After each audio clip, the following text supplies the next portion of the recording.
Aujourd'hui, on est avec Mathis. Mathis, est-ce que tu peux te présenter rapidement pour les gens qui ne te connaîtraient pas encore? C'est Mathis, j'ai 34 ans. Je suis entrepreneur depuis 7 ans. J'ai commencé en créant une agence digitale. Et puis en 2020, avec le Covid, je suis devenu organisme de formation. J'étais spécialisé dans tout ce qui était la digitalisation. Et puis il y a beaucoup d'entreprises qui m'ont demandé est-ce qu'on peut former leurs équipes pour les aider à passer la crise du Covid. Donc, si je comprends bien, toi, tu as été un petit peu à l'initiative de la digitalisation pendant le Covid de certaines sociétés pour leur permettre de continuer à perdurer durant cette période qui a été compliquée. Il y a des clients avec qui en fait j'ai travaillé en full digital parce que moi j'étais sur Paris, eux, ils étaient Ok. en Martinique, donc du coup tout Ouais, là, l'accompagnement se c'était pas faisait. possible de te déplacer là. Donc j'y allais quelques fois en Martinique, mais la plupart du temps les accompagnements se faisaient en digital D'accord. et ça marchait tout aussi bien quoi. On va dire que depuis tout petit j'ai toujours voulu entreprendre et moi je suis originaire de la Martinique et j'avais besoin de m'émanciper. Donc très vite à 18 ans dès que j'ai eu mon bac je suis parti sur Paris. Et j'ai toujours été quelqu'un de très ouvert d'esprit et le pays il était trop fermé. Il était trop fermé d'esprit et je me sentais enchaîné dans mon esprit, enchaîné dans mes actions. Dès que j'ai eu 18 ans, je suis parti du jour au lendemain. J'avais un bac SVT et Ok. puis je voulais devenir ingénieur en informatique. En fait, je voulais créer des jeux vidéo à la base. C'est comme ça que je suis parti de là. Je me suis dit, ouais, je vais aller faire un petit bac plus 5 et puis je vais créer des jeux vidéo. J'ai changé, j'ai évolué. Je suis passé en ingénierie mécanique. Là, je suis devenu très passionné de moto. Donc du coup, je voulais faire tout ce qui était la préparation de moteurs, de motos, de voitures. J'ai fait un master en robotique et puis j'ai fait un double master du coup en management de l'innovation. Puisqu'à ce moment-là, en sortant de la robotique, je me suis dit, ouais, mais là, en fait, je vais entreprendre. J'avais travaillé un peu sur tout ce qui était les drones. Et puis là, j'ai dit, je vais entreprendre. Donc j'avais besoin d'aller chercher des compétences en entrepreneuriat. À cette époque-là, on entendait beaucoup parler de MBA. Mais Ok. du coup, c'était plutôt aux États-Unis. Ouais. Et je cherchais comme une formation en France pour devenir entrepreneur. J'ai toujours adoré la liberté et adoré voyager. Le seul petit problème que j'avais quand même, c'est que je ne pensais pas qu'on voulait faire tout de suite. Parce que je n'aurais pas perdu à faire 5 ans d'études. Si j'avais su qu'à 18 ans, j'aurais pu être entrepreneur. Pour moi, il fallait commencer à prendre de l'expérience, il fallait apprendre des compétences, il fallait commencer à travailler dans une boîte et après créer son entreprise. J'étais livreur de sushi, mais dedans, pour te donner un exemple, en fait, dedans, j'ai fait tous les métiers, tous les postes. Dedans, j'ai fait manager, assistant manager, j'ai fait sushi man, j'ai fait maître sushi. En fait, je faisais tout parce que je Donc, voulais tout apprendre. tu sais faire des sushis quoi. Donc, tu vas nous faire des sushis tout à l'heure. Ouais, c'est possible aussi. Du coup, j'ai appris toutes les compétences un peu. Et c'est là que j'ai eu une passion pour l'entrepreneuriat parce que j'ai adonné tout ce qui était la gestion, le management, la profitabilité, réussir à performer dans une entreprise. Quand je faisais mes études en management, en fait, je me suis trouvé totalement parce que là, je performais et j'étais major sur tous les modules de la promo, quoi. Parce Wow. que la gestion de projet, en fait, ça me parlait, j'irais bien, la qualité, les coûts, les délais. J'avais même pas besoin forcément de finaliser. Je me suis dit, bon, j'ai même pas besoin du diplôme parce que je savais déjà que j'allais pas être salarié. Je quittais ce monde-là, je savais que j'allais être entrepreneur.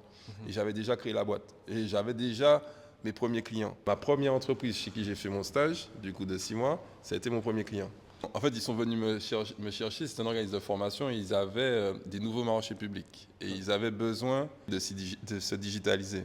On était tranquillement dans un anniversaire et puis le patron, je lui décrivais, c'est quelqu'un que je connaissais déjà, Ok. je lui ai décrit ce que je faisais et puis il m'a dit ouais, ce serait bien que tu me passes voir à mon bureau. Parce que lui il venait d'obtenir un nouveau marché où il devait innover, se digitaliser.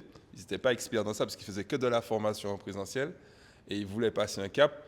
Et il s'est dit, bon, ben, prendre peut-être un stagiaire ou un alternant pour pouvoir les aider dans cette mutation-là, ce serait intéressant. Tu as saisi une opportunité, tu t'es fait pousser par quelqu'un finalement. Et ça, c'est grâce au pouvoir, les amis. C'est un pouvoir qui est fou. Et j'en ai parlé dans la vidéo précédente. Si tu l'as pas vu, regarde là. Le pouvoir de la parole, le pouvoir d'en parler parce que une étoile ne se cache pas derrière un nuage.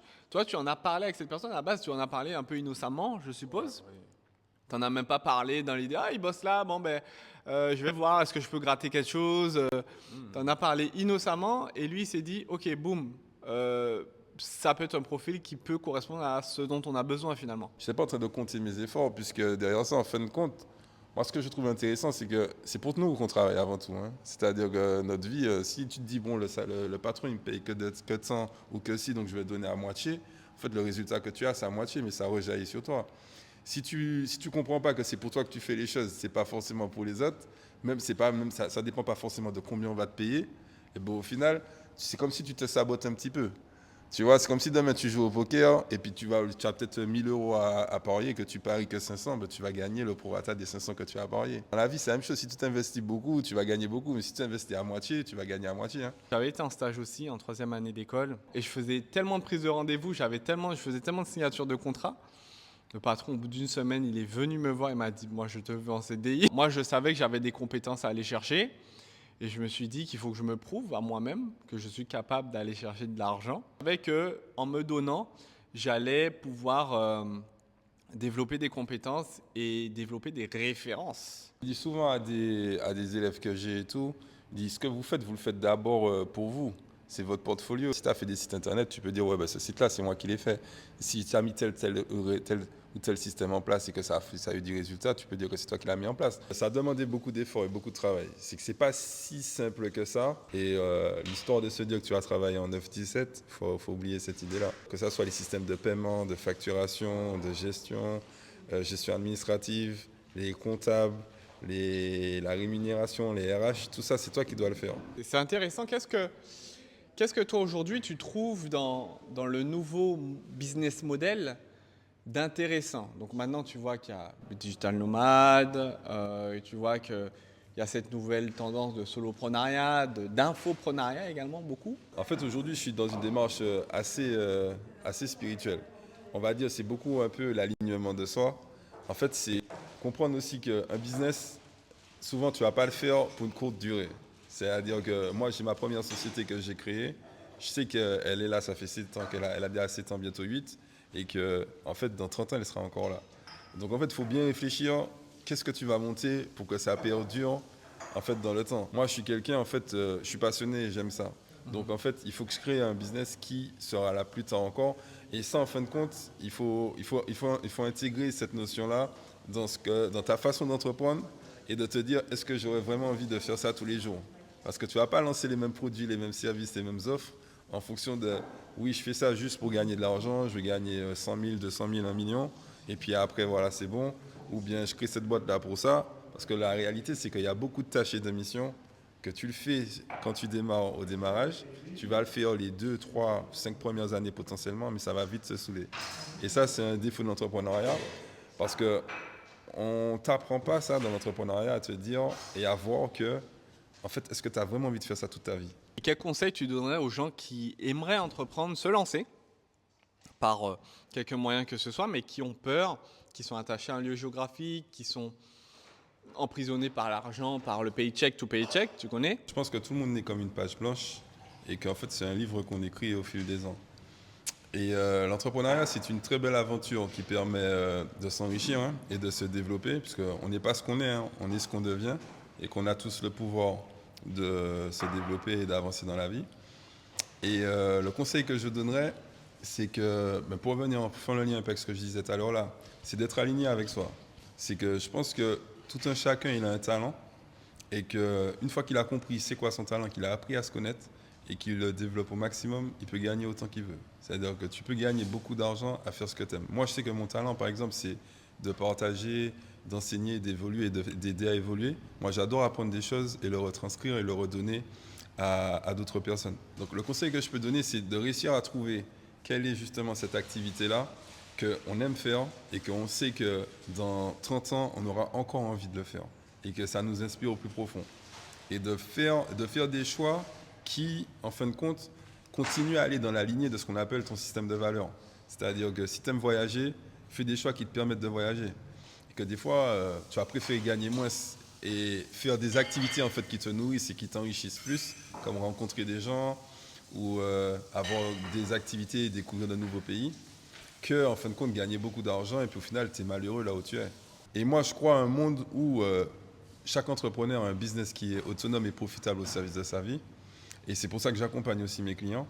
Et je pense que tout le monde a la capacité de créer, en fin de compte, ce business-là qui sera profitable au service de sa vie.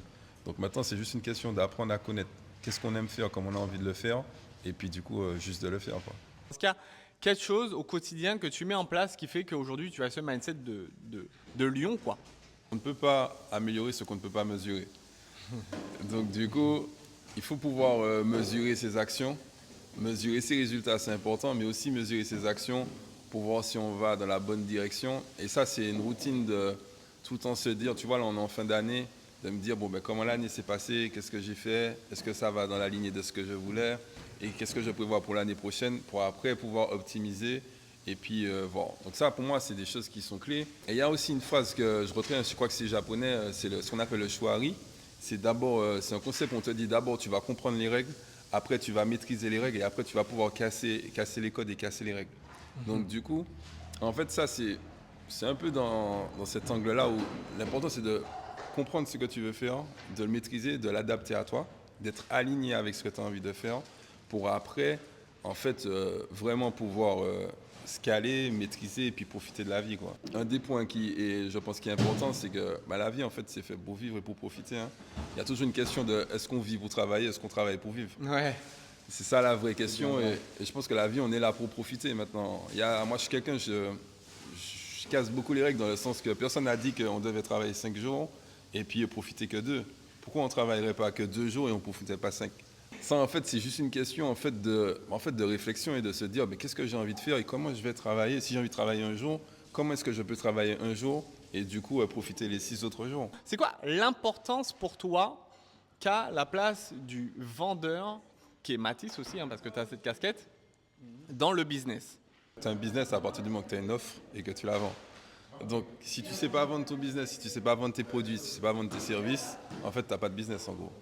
Tu as juste des idées et du coup, une idée, en fait, aujourd'hui, une idée, ça vaut rien. Il y a des concepts clés comme ça où si tu ne sais pas vendre ton produit ou ton service, ou même ton entreprise, ou même toi-même, en fait, tu peux pas faire de business. Si tu ne maîtrises pas les concepts de base qui sont de comprendre en fait qu'est-ce que tu vends, c'est quoi tes avantages concurrentiels, et ce que tu peux apporter au client, comment tu comprends le besoin du client et ce que tu peux lui apporter, en fait, voilà, et ça c'est la base des compétences de vente, quoi. Je mettrai en dessous de cette vidéo si vous avez des questions pour Mathis sur l'entrepreneuriat ou sur ses services ou peut-être ce qu'il peut vous aider à faire. Écoutez, il a bien compris en tout cas une valeur que je tiens à féliciter, c'est plus tu es utile à des personnes, plus tu impactes et plus tu sers à quelque chose sur cette planète. Les gens n'ont pas compris que quand ils servent à personne, ils servent finalement à rien. C'est ouf. À très vite les amis pour le prochain épisode. Bye bye.